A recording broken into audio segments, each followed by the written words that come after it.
Ensuite, le majordome dit au riche homme: j'ai mis l'huile pour cigarette électronique dans ton tiroir. Tous les moteurs de l'île sont en panne, et les bougies ont été placées dans la salle à manger. Le soir venu, Anna et son ami enfilèrent des robes élégantes pour le dîner. La table était couverte de délicieux plats qu'elle n'avait jamais vus auparavant. Pendant le repas, le riche homme remarqua par hasard qu'Anna avait sali sa robe, ce qui mit Anna très mal à l'aise. De l'autre côté, l'ami du riche homme, Marc, avait le petit doigt de la main gauche mutilé. À ce moment-là, il sortit une bouteille de liquide mystérieux et leur présenta. Ce liquide peut rendre les gens très détendus. Après avoir entendu cela, Anna prit une bouteille et demanda combien de gouttes elle devait boire. Le riche homme la prit et la fit boire lui-même à Anna. Effectivement, l'effet du liquide les rendit très à l'aise. Tout le monde s'amusait beaucoup. Ensuite, Anna et son ami retournèrent dans leur chambre pour se reposer. Anna remarqua soudain que la tache sur sa robe avait disparu, mais elle n'y prêta pas attention. Chaque soir suivant, ils passaient leur soirée de la même manière. D'abord en buvant quelques gouttes du liquide secret, puis ils s'amusaient follement. Cette vie était trop confortable. Personne ne percevait le danger. Le soir, après s'être lavé, Anna se parfuma et alla à son rendez-vous avec le riche homme. Sous la lumière, l'atmosphère était très romantique. À ce moment-là,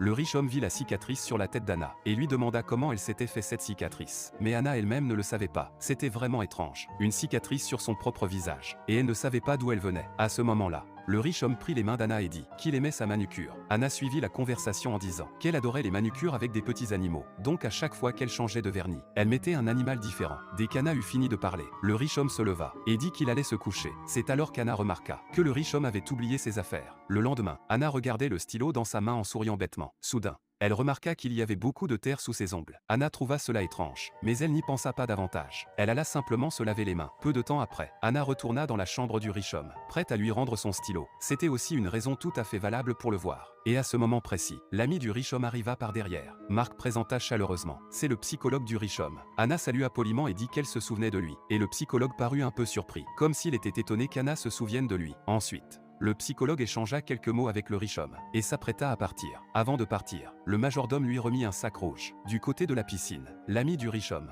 Jacques, cherchait son couteau. C'était un couteau spécial, mais les autres ne savaient pas quel genre de couteau c'était. À l'heure du dîner, Lisa demanda aux autres son briquet. Il semblait qu'ici, seule Lisa avait apporté un briquet. Quiconque voulait fumer devait l'emprunter à Lisa. À ce moment-là, Lisa plaisanta en disant « Je devrais écrire mon nom sur le briquet. Comme ça, il ne sera pas perdu, comme avant. » Après le dîner, ils dansaient sur la pelouse. Soudain, Lisa cria fort de l'autre côté. Ils accoururent pour voir. C'était un gros insecte jaune. Le riche homme se précipita et donna 2 coups de poing à l'insecte. Mais la main de Lisa fut mordue par l'insecte. Elle proposa donc à Anna d'aller à l'hôpital. Mais Marc, à côté, tout en prenant des photos, dit qu'il n'y avait pas d'hôpital ici. Après cet incident, Lisa avait très peur. Elle sentait que quelque chose n'allait pas sur cette île. Et elle était terrifiée. Maintenant, elle voulait juste rentrer chez elle au plus vite. Mais Anna n'écoutait pas du tout Lisa. Elle aimait la vie confortable sur l'île et ne voulait absolument pas partir. Voyant qu'Anna insistait tant, Lisa céda finalement.